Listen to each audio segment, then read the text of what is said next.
Shirley, what was Ray like when he was young? Well, Ray and I, of course, were playmates. Ray was a dreamer, he was a reader, and he would get you into trouble. He would get in trouble himself. He was, what you would say, he was kind of, he would do things and he would always put them on you. He was a quiet one, and my father didn't think that he caused any problem.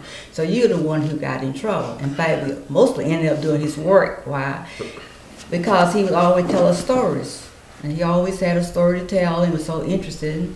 So therefore, we would do his work while he walked around with us as we do his work.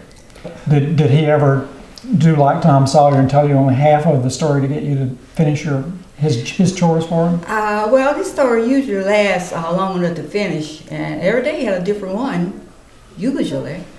And he dreamed a lot, and he was a collector. Under the bed, he had boxes of all his little collection books and so forth. So were you surprised when he became a writer after being a storyteller as a young man? No, boy? I was not surprised the least bit. Okay. Chris, what was Ray like as an uncle? Well, similar to what Shirley was talking about, I have really fond memories of Raymond bringing the Daily News and the New York Post over to our house when he would come over to visit my father, his brother, after school. And the reason we loved that is because my father read the New York Times, which had no comics in it. And so he would bring over the Post and the Daily News, which had comics, and I could never understand why my stupid father didn't buy these much better newspapers that had much better things for a kid to read. So, and Raymond knew that we loved that. And of course, I didn't know at the time that there was actually a history to the comic reading and collecting and all of that. So that went back many, many years. It went back many years. And Raymond would sometimes read some of the more advanced comics to us, like Pogo and stuff, and explain what was going on in them. Mm-hmm. And your dad's involvement with comics went back as far as Raymond's. Of course, he was 4 years older, I suppose, but his involvement as an artist, I think, as he had said a number of times, began with comics. Yeah, in fact, the only value I thought to my father being an artist, and of course I'm joking about this now, it was that he could draw the comic book characters. I didn't understand all these other paintings that he was making. They didn't really make any sense to me, but the fact that he could draw Batman and Superman, that was what was really exciting to me. Jesse, you are working on and have worked on for quite a long time a documentary on Raymond Andrews. It has been coming along. There's probably been no other single individual who's done more work on Ray in the past several years than you. What would you say about Ray? Did you ever know him, or what was he? What is he like to you as a documentary filmmaker? Well, first of all, I have been working on it for a number of years now. Thank you for reminding me, Phil.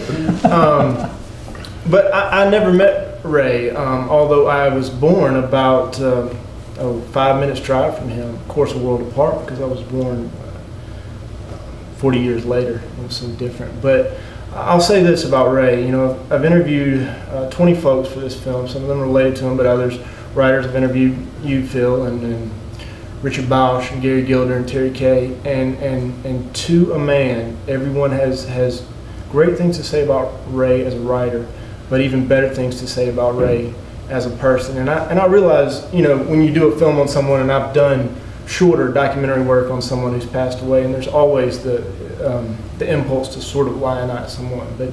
But the talks I've had with people about Ray, it's just without fail, people volunteer that he cared about other people and that he asked them about them, that he wanted to hear their stories. And sometimes he appropriated their stories, but he seemed to be a very caring person in addition to being a talented person. He certainly was. I'll second that. I knew Ray very well for many years, and he always was more concerned about you than he was about himself. Surely his first piece was published piece was a piece that ran in Sports Illustrated in 1966 about when football came to Plainview. Do you recall both when football came to Plainview, and do you recall when that piece was published? I'm not for sure. I think it was published, maybe all around 52. I think it was published in 66. Geez, I was way off. I remember playing football, and as much as I was never interested in sports, I don't know too much about that. Yeah.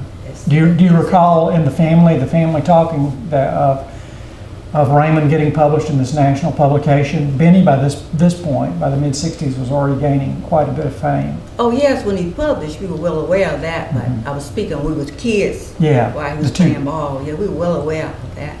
In fact, he was always writing, and in fact, he would make jokes about his rejection of everything returning, so we were aware of that. He had a famous story about when William Faulkner died, when Faulkner died in '62, that he heard that he figured that now there was an opening at Random House. Yes, sound like Ray. He also joked that the editors of the publishing houses worked at the libraries because he'd send in a manuscript and it almost beat him home. Right. He told those stories a great deal over time.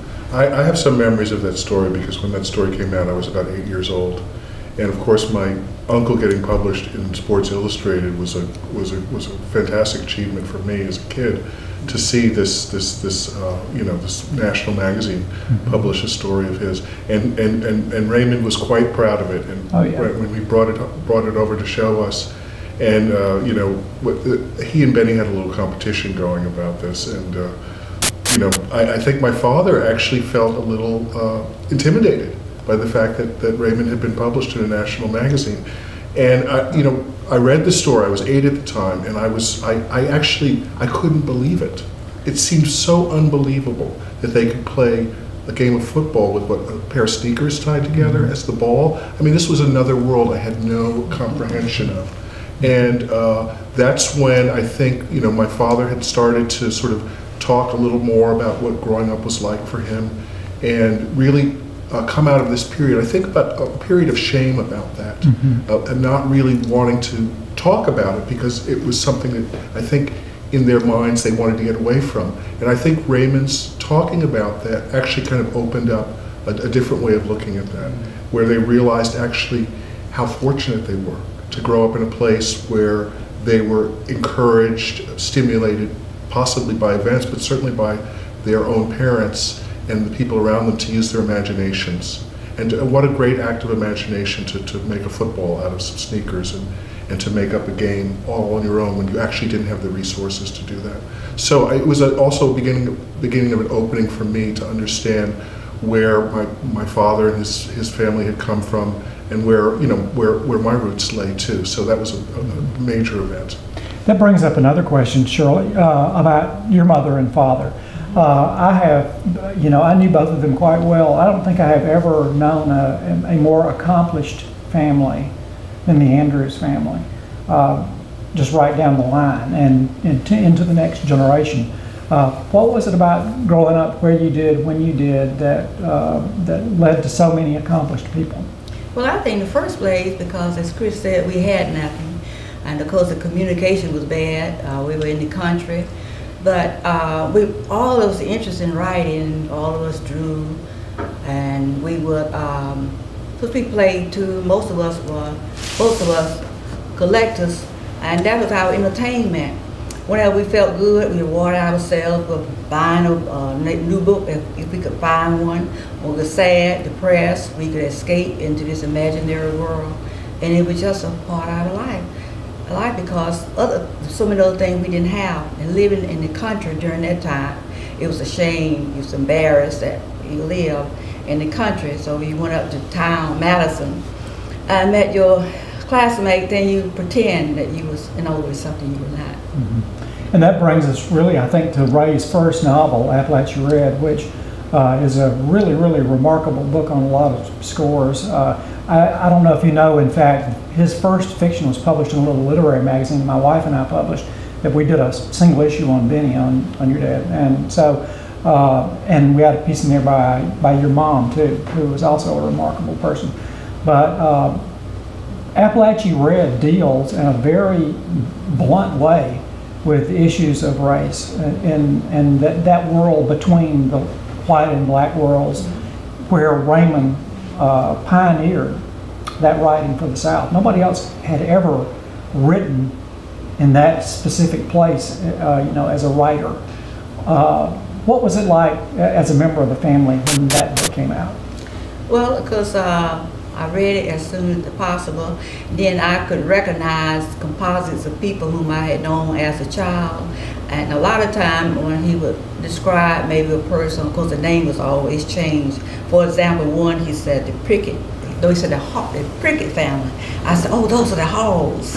And Mr. Prickett was someone else. Mm-hmm. And I could just see my childhood in that book, a lot of instances, especially at Roseville, Weehawken, Tennessee.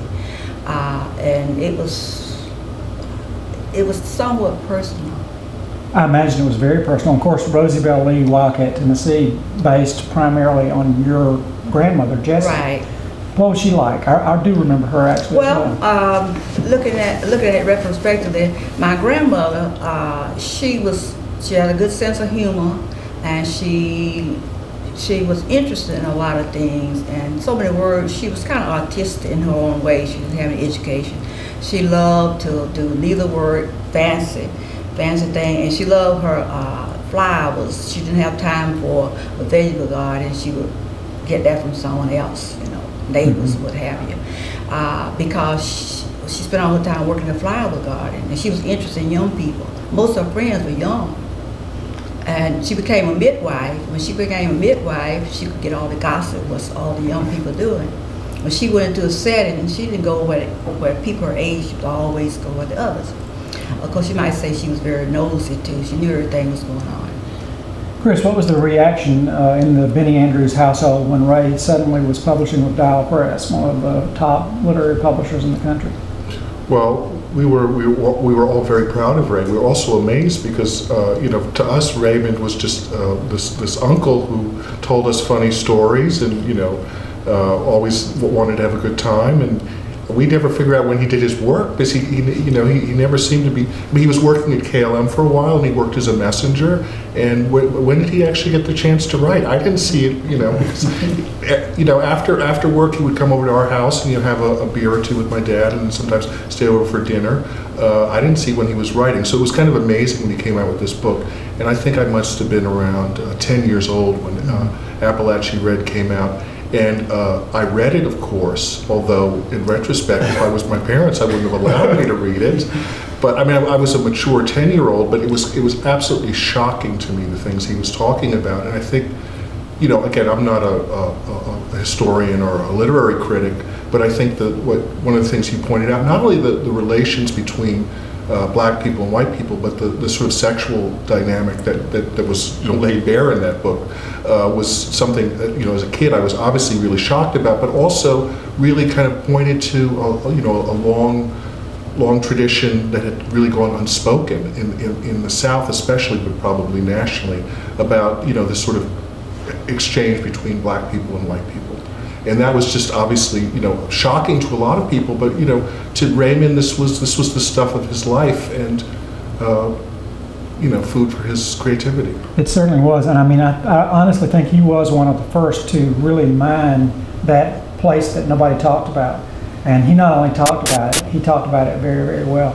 Jesse, and all the people you've talked to and everything, what do critics and others say about the Muscovian trilogy, Ray's 3 novels that deal with Madison in a fictional way? Well, I think they say really what you just said, and I think that racial mixing and racial tension and really taking a long look at the two has been done in some ways. William Faulkner did it with Joe Christmas, but it hadn't been done from the perspective of someone who was raised as an American black. I mean, even though Raymond Andrews was of mixed race, and that plays heavily in Appalachia Red, to have someone who actually grew up and worked briefly as a sharecropper, like Ray did with his family, that brings to it a perspective that I haven't encountered before, and I think a lot of critics are starting to come around to the fact that Ray sort of pioneered that. And it's, when we look back at something like that, like the period between slavery and the post-civil rights movement, I think we're somewhat familiar with the Alex Haley sort of story about slavery, and we think that we're familiar with what's going on now. But I think Ray's writing gives us a missing link to what happened between those two times. And I think it's very important to take a look at that link because it tells us more about where we are today and about what's around us today. you know, when it came out, I mean, it's 30 years ago now, and it was current then, but now it's sort of, you know, fading into history, that period is. And so he's given us a look on a period that was actually 60, 70 years ago now, when the world was very, very different. That brings up a question about Ray himself. These three books are, I think you would, of course, they're very, very funny. They're very tough on bad people as he saw them. And Ray was the most generous, I think you would say, and charitable of people. But to his characters and to the fictional eye he had in dealing with those characters, he was just relentless and ruthless. I mean, he simply wouldn't let anybody get away with anything. To the point that you had a feeling that beneath all of this, in those three novels anyway, there was a real anger that he was working off of. But Ray himself never seemed angry. How do you Shirley, can you account for that dichotomy? I mean, well, I think when he wrote the trilogy, I think he was trying to work through a lot of problems that he had himself, especially as a child, with things, or opportunity that he did not have. And I think as he grew older and started writing, he could see how he could bring into a humorous setting that would maybe accept it. But behind all that, I agree with you, there was a lot of anger. And I think I talked with him several times the last few years. And he seems that though he had worked through a lot of that, but he says it's always there. Sometimes it's very subtle, but I can see it. And he said even in the North, but he's a little more sophisticated, but it's there. And yet he made a conscious decision to move back south in 1984. Chris, do you know anything about that, or when he decided to move, or do you recall that period? Well, I actually, you know, I knew Raymond really in sort of two periods of his life and my life. When I was a child, and he was really sort of my uncle that I looked up to. And then later on, when I graduated from college and he came back down south, you know, I spent some time down here in Athens building a house for him and my father. And I got to know him more as a kind of a friend. And I think Raymond had actually changed in some ways that were probably not as positive as we would have liked to think. I think that although he had enjoyed some success as a writer and had obviously published some work, I think he was ultimately a little bit disappointed at the reception that he got. And his moving back down south, I don't think was a kind of victorious, you know, Sherman's March back. It was. I think in some ways, in retrospect, looking back on it, it was a kind of a drawing in of who he was, and a kind of a retreat in a way. And I didn't know this at the time, but spending time with him down here, and sometimes when he would come and visit New York, I sensed a kind of a feeling of defeat and sadness that was really, you know, because Raymond on the surface was such a kind of a person who wanted to enjoy himself and have the people around him enjoy himself, that undertone of sadness was not really detectable. But certainly towards the end of his life, it became clearer that that there were things that maybe he had never dealt with, or disappointments that he was never really able to reconcile. And so I'm, you know, on one hand, moving down south for me was actually a really positive thing for him in terms of my relationship with him, because I spent a lot of time with him down here, especially in Athens, and it sort of made much more real the world that he had painted in his novels. Although obviously the South had changed in those 30 or 40 years. It wasn't the same in the 70s and 80s as it was in the 30s and 40s, but there were still a lot of remnants of that. And you know, Raymond would sort of relish sort of educating me about that, and I really appreciated that. But I you know, I have to say, I mean, I wish I could be really positive about this, but we know that ultimately I think there was a sadness and a grief and a kind of a retreat in Raymond in moving back to the South. That's interesting. Yes, sure. I would like to say also, he told me one day near the end of his life, he says, you know, the world is not ready for my books. He said, I think I've been naive. I was writing where I write down my thoughts or how I saw things, or maybe people could discuss various things. He said, but it's not ready for my books. They don't know what I'm trying to say. He said much the same to me, and I'm sure he may have to some others, that he felt that what he had done had been quite daring in terms of dealing with, as you said, Shirley, something that we didn't talk about, which really it was on so many levels, interactions between the races on so many levels. And I think he felt like that he was very much out on the cutting edge, and I think history will show that he was.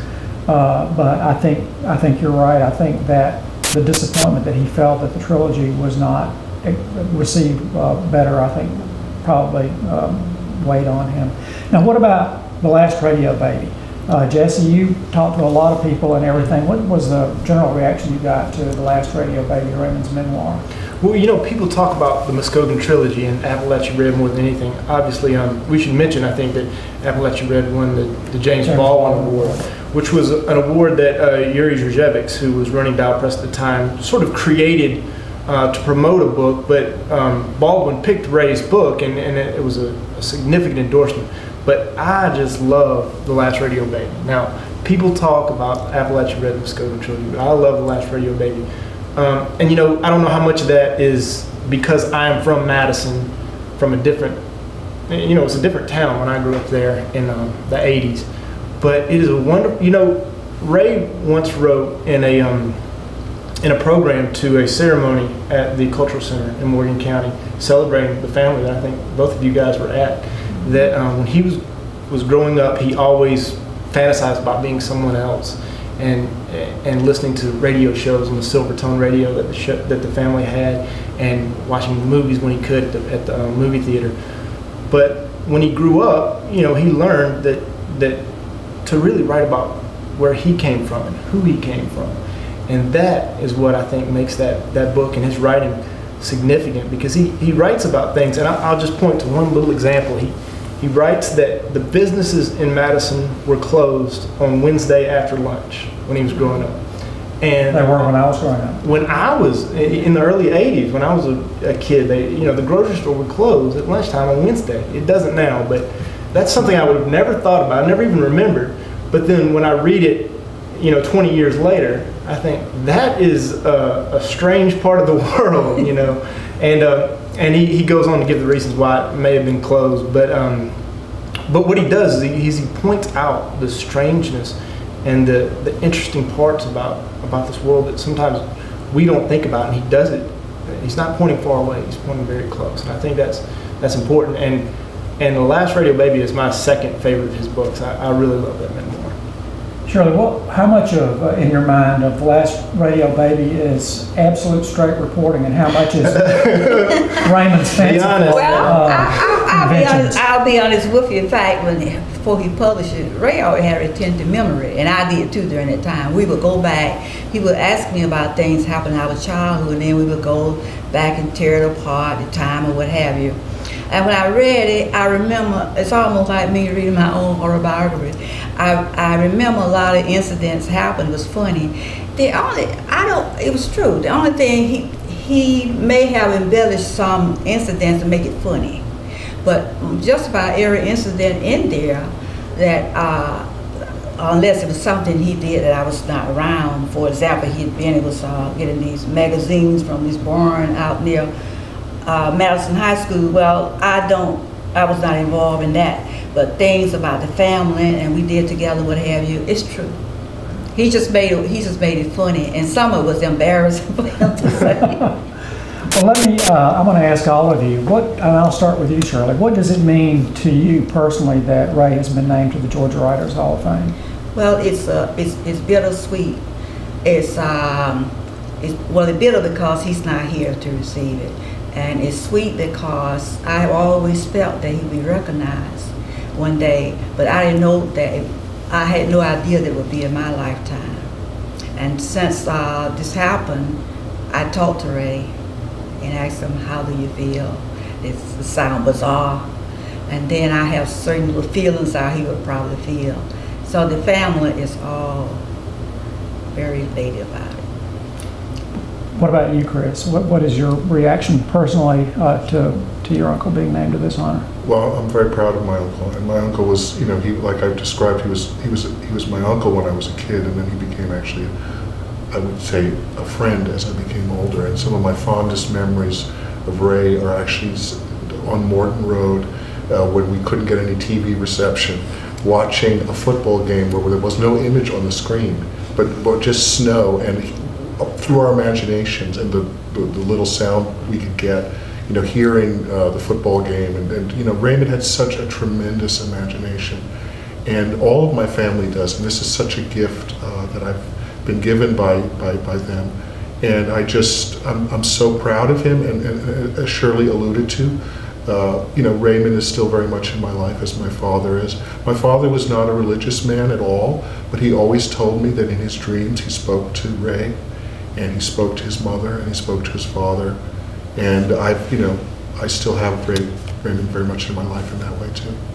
I think we all do. What about you, Jesse? You've spent so much time with the Andrews family and with Ray for several years now. What does this mean to you? Well, I just think it's right on time. I mean, if there's a list out there with 10 books every Georgian should read, either Appalachia Red or The Last Radio Baby should be on that list. You know, I think his books are part of the fabric of what we are. I really believe that literature is you know, it's part of our collective conscience as a culture. And I think that Ray's work is it's important as American work, but it's essential for anyone who really wants to understand Georgia.